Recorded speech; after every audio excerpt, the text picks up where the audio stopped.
से कट जाते। लेकिन ये फ्यूचर की जेल है। सन 2001 के बाद दुनिया भर की सरकारों ने सभी जेलों को प्राइवेट कर दिया था, जिसका मतलब है कि इन चार दीवारों में वार्डन का अपना ही कानून चलता है।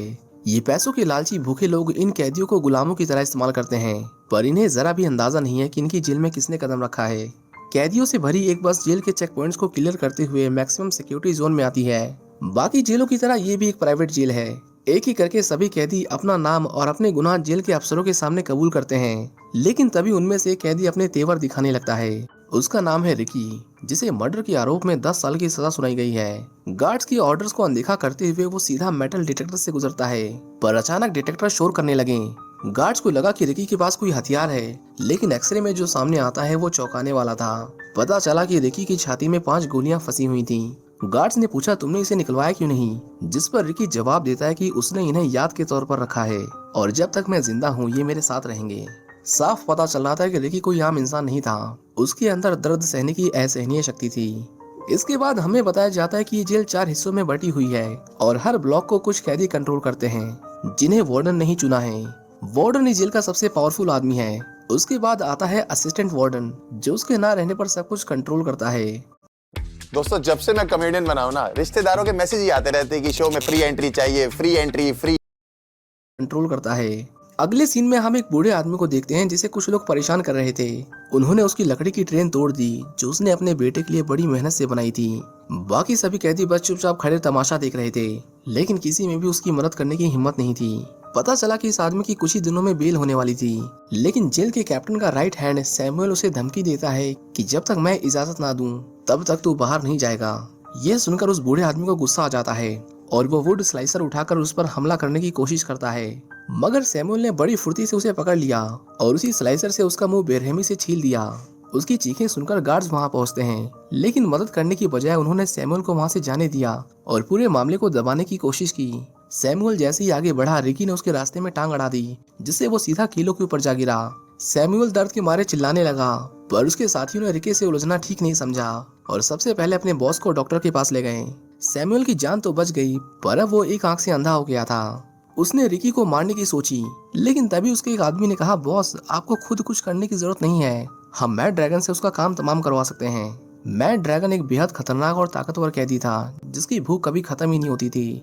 फिलहाल उसे आइसोलेशन में रखा गया है, क्योंकि उसने वार्डन के घोड़े को खा लिया था। अगले दिन सैमुअल ने गार्ड्स को रिश्वत दी और कहा मैड ड्रैगन को रिहा कर दो ताकि वो रिकी को मार सके। वहीं दूसरी ओर हम उस बूढ़े कैदी को देखते हैं जिसे एक गार्ड अपने पास बुलाता है और उसे बताया जाता है कि उसकी जल्दी रिहाई को कैंसिल कर दिया गया है, अब उसे अपनी पूरी सजा काटनी होगी। ये सुनकर वो बूढ़ा कैदी रोने लगा और उनसे रहम की भीख मांगी, लेकिन किसी को उस पर तरस नहीं आया। उल्टा उन लोगों ने उसे खूब पीटा और वहां से चले गए, जैसे वो इंसान नहीं बस एक बोझ हो जो अब किसी काम का नहीं।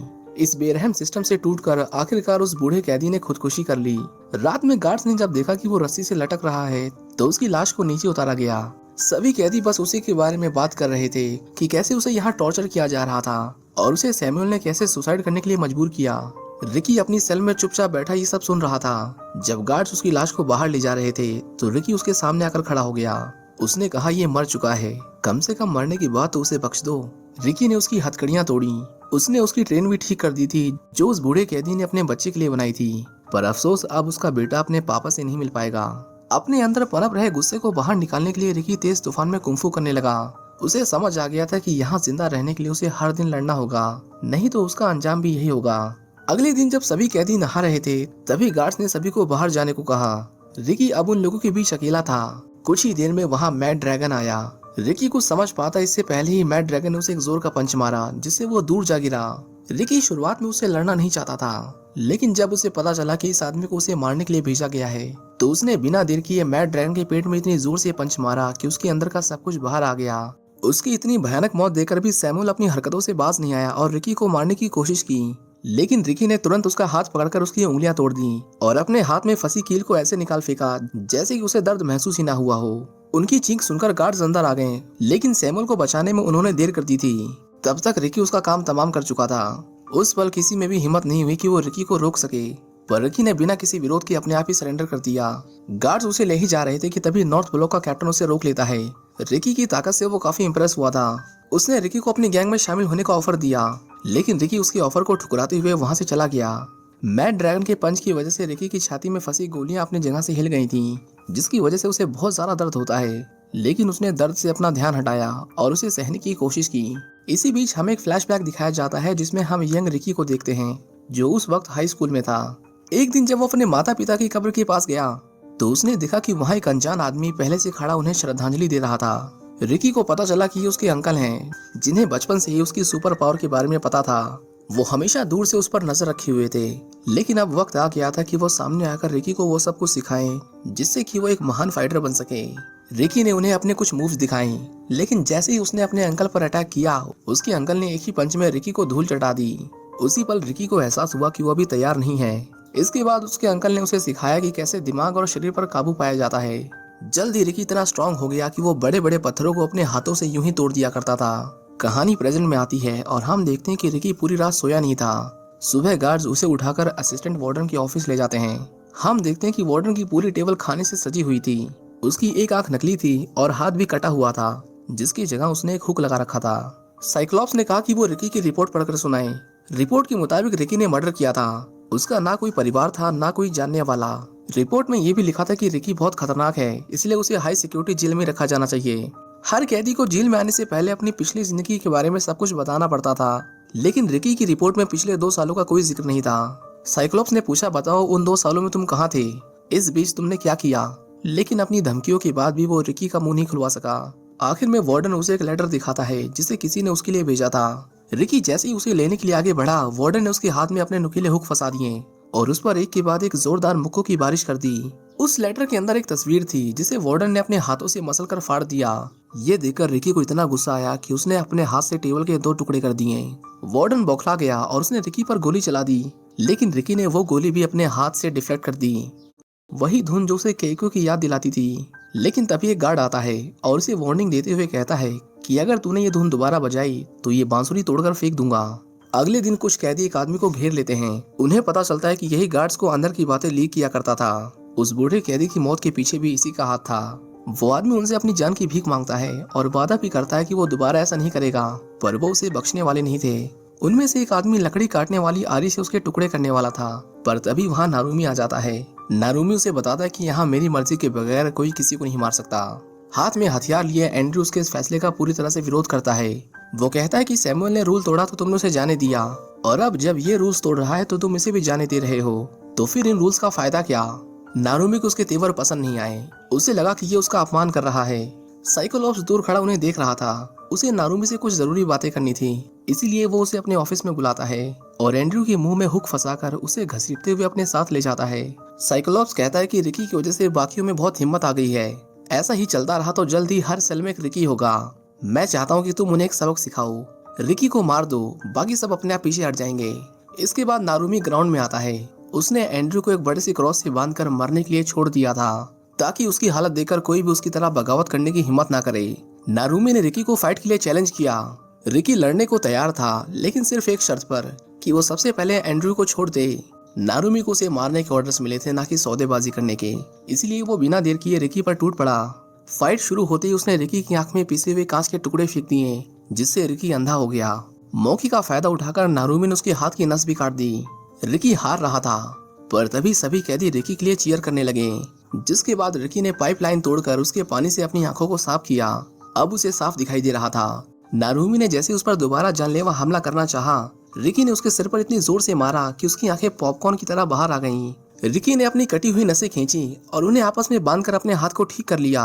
नारुमी अब हार मान चुका था। उसने अपने ही पेट में चाकू घोंपकर सुसाइड करने की कोशिश की। रिकी उसे बचाना चाहता था, पर जैसे ही उसके पास आया, नारुमी ने फिर से उसे धोखा दिया और अपनी इंटेस्टाइन उसकी गर्दन में लपेटकर उसे मारने की कोशिश की। रिकी ने कहा अब बस, और उसे इतनी जोर से मुक्का मारा कि उसकी खोपड़ी चूर चूर हो गई। इसके बाद रिकी एंड्रू को उस क्रॉस से नीचे उतारता है, लेकिन अफसोस तब तक उसकी मौत हो चुकी थी। सारे कैदी मिलकर वार्डन के खिलाफ प्रोटेस्ट शुरू कर देते हैं। उन्होंने झुंड बनाकर साइक्लोप्स को घेर लिया, लेकिन उसे मारने से पहले ही दूसरे ब्लॉक के कैप्टन उन्हें रोक लेते हैं। एक ने तो एक कैदी का सर ही फोड़ दिया। ये देखकर डर के मारे सभी रिकी के पीछे छुप गए। वो चाहते थे कि रिकी उनसे फाइट करे, लेकिन रिकी फाइट करने से मना कर देता है। उसे दुख था कि उसकी वजह से पहले ही कई लोग मारे जा चुके थे और अब वो और खून नहीं बहाना चाहता था।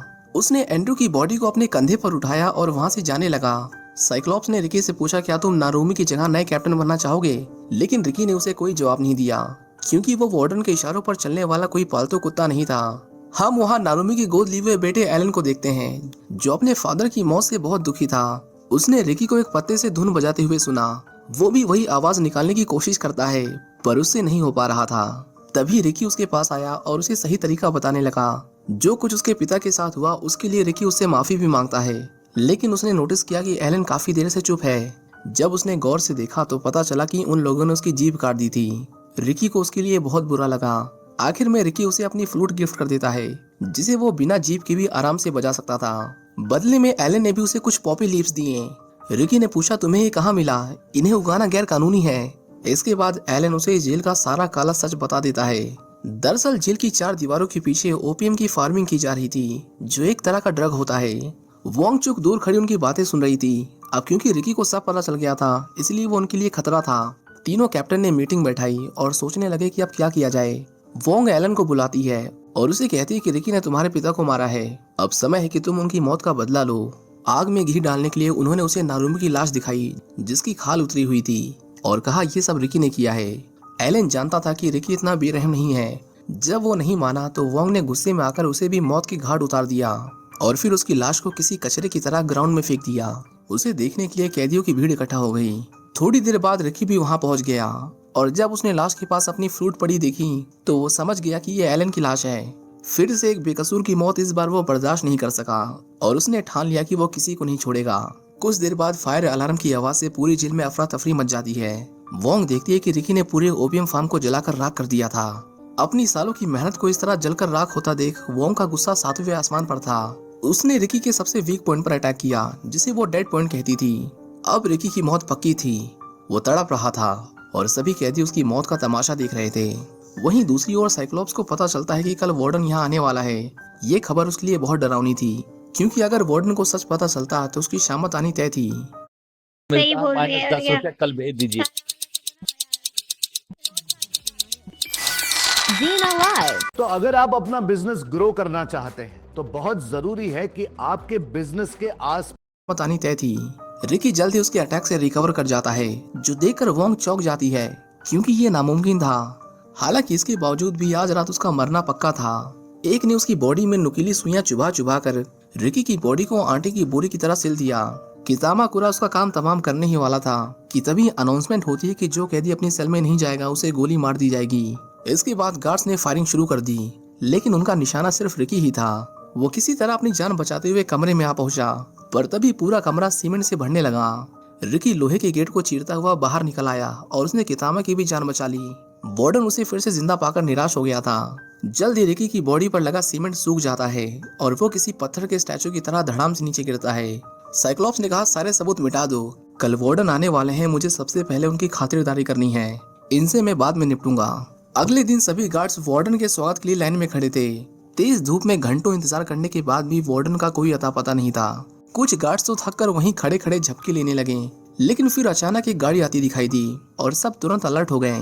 वार्डन के साथ उसका हरामखोर बेटा भी आया था जो मस्ती करते करते कारपेट पर फिसल जाता है। वार्डन ने गुस्से में पूछा कारपेट किसने बिछाया था। साइक्लोप्स ने तुरंत एक कैदी उसके सामने लाकर खड़ा कर दिया और झूठ बोला कि सर यही था। इतना सुनते ही वार्डन ने बिना कुछ सोचे उस कैदी की आंखें फोड़ दी। वार्डन ने साइक्लोप्स से पूछा मेरी गैर मौजूदगी में यहाँ क्या हुआ था। इस सवाल ने तो उसके पसीने छुड़ा दिए पर अब वो झूठ नहीं बोल सकता था। उसने कहा कुछ कैदी बगावत पर उतर आए थे तो हमें उनमें से कुछ को मारना पड़ा। वार्डन ने कहा हर महीने यहाँ कोई ना कोई मर ही जाता है, तुम जानते हो कि पूरे देश में इससे सस्ते मजदूर हमें कहीं नहीं मिलेंगे। इन्हें भूख या बीमारी से मरने मत दो, उन्हें जिंदा रखो ताकि काम होता रहे। खैर इतना तो वार्डन ने बर्दाश्त कर लिया लेकिन जब उसे पता चला कि किसी ने उसकी ओपियम की फार्म जला डाले तो उसे हार्ट अटैक आ गया। साइक्लोप्स ने फौरन उसे दवा दी जिससे उसकी जान तो बच गई पर गुस्सा वो तो रिकी को मारकर ही शांत होता। उधर रिकी अब भी पूरी तरह से सीमेंट में जकड़ा हुआ था लेकिन जैसे ही वार्डन सामने आया रिकी ने सीमेंट की मोटी लेयर को तोड़कर उसकी गर्दन पकड़ ली। वो उसकी जान लेने ही वाला था कि तभी कितामा ने पीछे से आकर उसे जोर से लात मारी जिससे रिकी दूर जा गिरा। इसके बाद उसने रिकी के हाथों को जेल की सलाखों में जकड़ दिया और उसे मार मार कर उसकी हालत खराब कर दी लेकिन अब उसमें इतनी ताकत नहीं बची थी। ऊपर से वार्डन ने उसे स्टन गन से 1 लाख वोल्ट का झटका भी दे दिया जिससे रिकी और कमजोर हो गया। रिकी को मारने के चक्कर में वो ये भूल ही गए थे कि कितामा अभी अंदर फंसा हुआ था। अपने साथ ये धोखा होते देख कितामा ने रिकी की मदद की और उसे अपनी जान बचाने को कहा। रिकी तो किसी तरह बच गया, लेकिन कितामा बेचारा उस हाइड्रोलिक प्रेस के नीचे दबकर मारा गया। रिकी वार्डन को खत्म करने के लिए आगे बढ़ा ही था कि तभी वार्डन ने एक और बटन दबाया और रिकी सीधा एक गहरे गड्ढे में जा गिरा। इसके बाद रिकी को जंजीरों में बांधकर सभी कैदियों के सामने लाया जाता है। वार्डन ने उन्हें ऑर्डर दिया कि सभी बारी बारी रिकी को दफनाना शुरू करें। उनमें से कुछ कैदियों ने रिकी के साथ हो रहे इस अत्याचार का विरोध किया और कहा, हम रिकी को मारने में तुम्हारा साथ नहीं देंगे। वार्डन ऐसे लोगों को गोलियों से भुनवा देता है, जिसके बाद बाकी कैदी डर के मारे रिकी को एक एक कर दफनाने लगते हैं। वार्डन ने कहा, हम इसे 7 दिन बाद दोबारा बाहर निकालेंगे और अगर तब तक ये जिंदा बच गया तो रिकी की सारी गलतियां माफ कर दी जाएंगी। लेकिन ये बस दिखावा था, क्योंकि वार्डन जानता था कि बिना खाना और पानी के कोई इतने दिन जिंदा नहीं रह सकता। सांस लेने के लिए उन्होंने रिकी के मुंह के पास पाइप लगाई और उसे मिट्टी में दफनाकर छोड़ दिया गया। सभी कैदी बस रिकी के बारे में ही बात कर रहे थे। उन्हें लगा कि वो अब तक मर चुका होगा, पर तभी उन्हें जमीन के नीचे से एक धुन सुनाई देती है, जिसे रिकी अपने मुंह से बजा रहा था। उसे जिंदा पाकर सभी में खुशी की लहर दौड़ पड़ी। एक डॉग वहीं पास में ही टहल रहा था। वोंग उसे मारकर उसके लिवर को पाइप में डाल देती है ताकि रिकी को ऑक्सीजन ना मिले। इसके बाद हमें एक फ्लैशबैक दिखाया जाता है जिसमें हम रिकी की गर्लफ्रेंड केइको को देखते हैं। एक दिन जब केइको लाइब्रेरी से लौट रही थी, तभी उसने कुछ लोगों को देखा जो ड्रग्स ले रहे थे। उसने तुरंत वहां से भागने की कोशिश की, लेकिन कुछ लोगों ने उसे पकड़ लिया और एक होटल में ले आए। वो उसका रेप करके उसे मारने वाले थे, पर जैसे ही केइको को होश आया वो वहां से भाग गई और खुद के साथ कुछ गलत होने के डर से वो छत से कूदकर सुसाइड कर लेती है। जब रिकी को इसके बारे में पता चला तो वो गुस्से में उस ड्रग डीलर के पास गया। उसे देखकर उस आदमी ने रिकी पर एक के बाद एक कई गोलियां चलाई, लेकिन रिकी सब कुछ सहते हुए आगे बढ़ा और उसे मार दिया। बस यही उसका जुर्म था, जिसके लिए उसे 10 साल की सजा मिली। वहीं दूसरी तरफ 7 दिन पूरे हो चुके थे। अब वक्त था रिकी की लाश को बाहर निकालने का। एक जेसीबी मशीन की मदद से वार्डन ने खुदाई करवाई और रिकी को बाहर निकाला।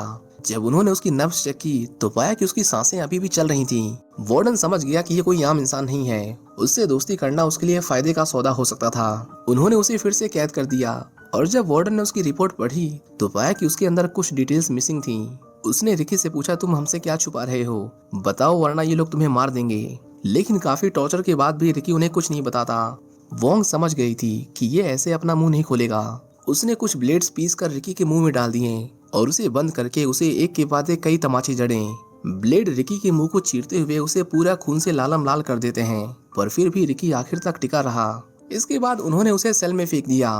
वो भूख और प्यास से तड़प रहा था, लेकिन उसी रात एक कैदी चुपके से उसके लिए खाना लेकर आया।